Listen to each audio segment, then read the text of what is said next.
Baby loves, for today's video kay magtatagalog tayo no. Pero hindi man ako sanay sa Tagalog good kay mas prefer ko ang Bisaya at English. Char English! Dito meron akong isang follower na gusto niya magtagalog ako kay nakafollow daw siya sa akin pero hindi niya maintindihan kaya ang mga galaw-galaw ko na lang ang tinitingnan niya. Ngayon pala no kay may field trip ang mga bata kaya kung todo ang paglakay ko ng lotion na may 50 SPF at kailangan din nating magpabango no kay kung todo talaga makayakap ang mga bata parang akala nila ako ang nanay nila. Bago tayo umalis no, kailangan talaga natin suklayin at i-arrange ang ating bands kasi yan talaga ang bida natin for today's video. Pagdating ko dito sa school no, wow, marami ng mga bata excited masyado pero wa sila kabalon na mas excited pa sa teacher nila. Ang aming primary 1 at 2 lang ang field trip ngayon no kasi iba naman ang schedule ng aming 4, 5 at 6. Ayan, ready to go na kami no at napawaw talaga ako sa bus na sinakyan namin. Nasabi ko talaga no, wow, ang yaman pala ng school namin kasi afford na afford nila ang ganito. Pero bitaw, lahat ng gastos dito ay funded talaga ng munisipyo. Ang mga Tesaban School ay under municipality talaga. So lahat ng mga field trip ng mga bata or kung ano-ano pa ay talagang libre. Kaya mga bata dito, mga parents ng mga bata dito, hindi talaga sila gumastos kahit piso. At kahit nga sa kanilang lunch ay meron nang nakaprepare ng mga pack lunches, meron din mga gatas at meron ding mga snacks na nila. O diba? Isang malaking sana all na lang talaga ang mga public school dito sa Thailand. No? Ang layo-layo talaga ng public school natin sa Pinas. And we're ready. Okay, we're going to Elephant Village. And are you excited? Yes. Oh, very. Ang kasama ko pala na Thai teacher, no, kay magaling talaga siya mag-English, kaya hindi talaga ako mahirapan makipag-istorya sa kanya. Express ko talaga ang feelings ko in English. In English! So, isa talaga siya sa mga English Thai teacher namin dito sa school. At ayan na, umandar na talaga ang bus at nag-start na talaga akong malipong. Ito talaga hindi ko gusto basta magbiyahe ng malayo ba kay madali talaga akong malipong at yan tinatawag naman sa Bisaya na dagaton pero hindi naman ako nakasakay sa bangka at wala naman kami sa dagat. Bakit ako dinadagat dito sa bus? At mga isang oras din ang biyahe namin papunta sa Elephant World. At finally, no, nakadating na din kami dito sa Elephant World. Kaya grabe talaga ang pugong-pugo ko sa aking kuto-kuto. No? Kaya kasi kapag malayo talaga ang biyahe, nagsusuka talaga ako. Bait man ako na guro, pinauna talaga ang mga bata na makababa no. Say, paulahin mo na sa teacher. Kaya ano ba, kailangan talaga ipakita natin sa ating mga kotay teacher nga grabe talaga ang care natin sa ating mga estudyante. Char! In-arrange na namin ang mga bata, no, pinalay namin sila kay para hindi sila magkabulak-bulak pagpunta doon sa Elephant Stadium. Mabuti na lang no, ang mga estudyante namin kinag-follow talaga sa mga teacher nila, hindi talaga sila nagkukulit-kulit dito. Naka-plaster na talaga ang lahat no, at syempre si teacher dito talaga sa taas uupo para makita ni teacher ang everything at everyone. Habang hinihintay namin na mag-perform ang mga elephants.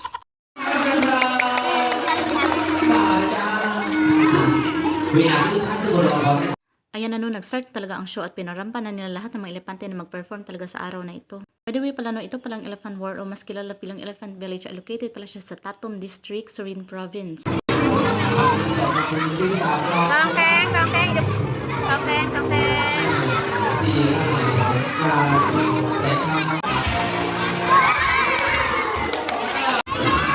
Wow! Then you have the ball. The ball. Yeah. When you go to everywhere, you have the ball. For what is that? The ball. The ball? Kalamang, yes, it is kalamang. Oh. And everywhere, you keep it. Go to everywhere. Rabbit. Oh! Bago talaga mag-start ang pinaka-event, no, ang pinaka-highlight talaga dito sa show nila ay kailangan magpakitang gilas muna ang bawat mga elepante sa kanilang mga manunood. Ganyan yan, pat, ganyan.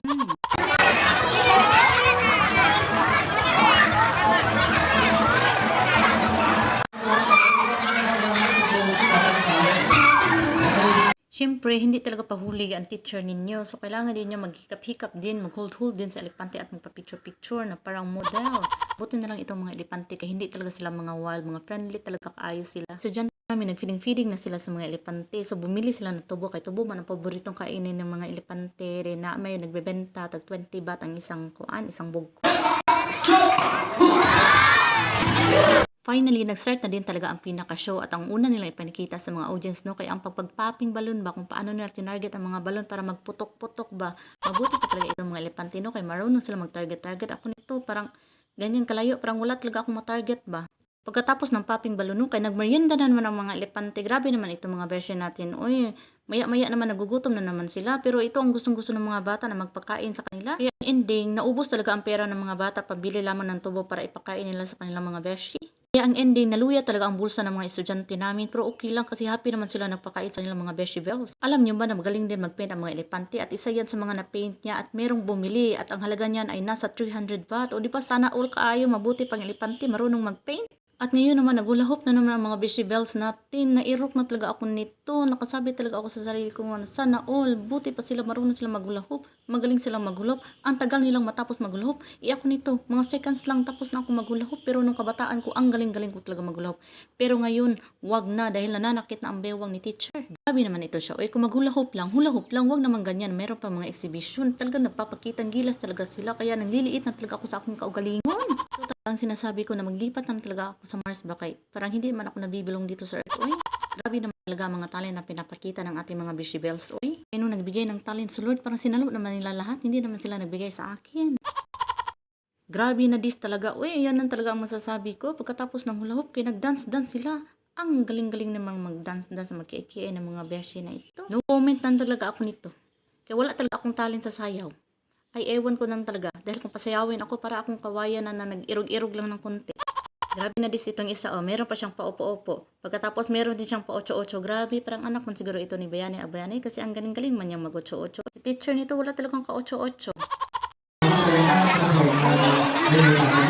Buwatan na dudong. Down one.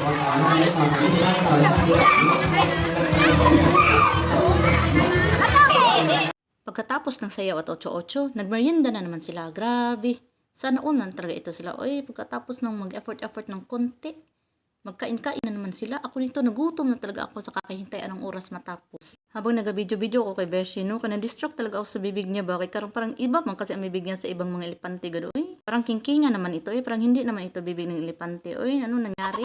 Pagkatapos ng snack time ng mga Beshi natin, no, kay nag-elephant ride na ang mga Kotay teacher namin. Inalsa na nila gamit ang kanilang parang ilong bayan. Grabe, parang mga prinsesa lang ang mga Kotay teacher namin na may pakaway-kaway pa sila habang inaalsa ng mga elepante. Sana all na lang talaga. Pagkatapos ng mga popping balloon nila, mga sayo-sayo nila, kay nag-basketball na naman sila. Oy, grabe naman yun ang talent ani nila. Oy, buti pa talaga itong mga Beshi natin. Baka very talented yun talaga kaayos. Tapos itong sa mga basketball, talagang nakakashoot talaga sila.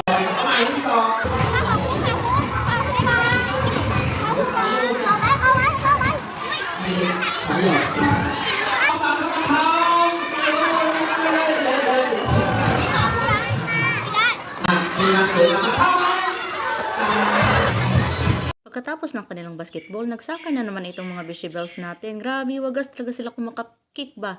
Kada kick nila, napapawo talaga mga estudyante at grabe din yung isa. Grabe din yung defense niya sa kanyang net na hindi talaga mapasok ang bola. By the way nga pala, second time ko na ito na makakita ng Elephant Soccer Game kasi yung unang nakita ko is yung November pa na Elephant Festival talaga. So hindi yun katulad nito na talagang nasa malapitan ba nakitang-kita mo talaga yung kanilang mga galawan at mga exhibition nila nga for the intense ba katulad nitong isa o may parang pajaging-jogging pa siya bago kinik ang bola tapos hindi naman pala napasok. Ito isa ganun din, may pa exhibition din siya. May pa taas-taas pa siya tiyan. Tapos iwan na lang kung mapasok ang bola. Agtoy. Pero naman po ning abuda, magudmudula po ning isa, oy.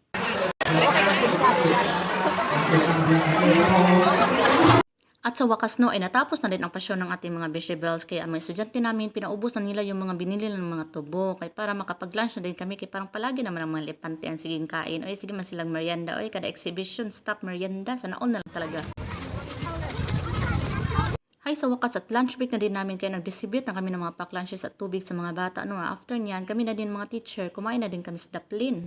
After namin kumain, no, kaya nagpahinga muna kami ng konti and then nag-picture-picture na naman kami dito sa Elephant Museum nila. At ang iba namin mga estudyante, no, kaya nag-elephant ride sila o tulo sila kabuo. Habang nag-picture at nag-ride ang mga bata, no, kaya pumunta ako dito sa mga binibentang mga souvenir. Kaya nagandahan talaga ako pero wala akong budget pang bili.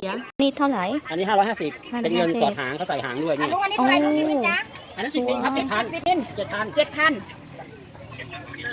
10 มิล10 มิล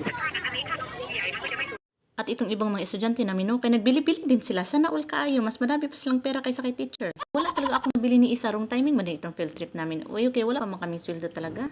Thank you for watching mga Bebe Loves. By the way, this is the part 1 sa among field trip. Kinaapa mi part 2 ug paadto mi sa temple.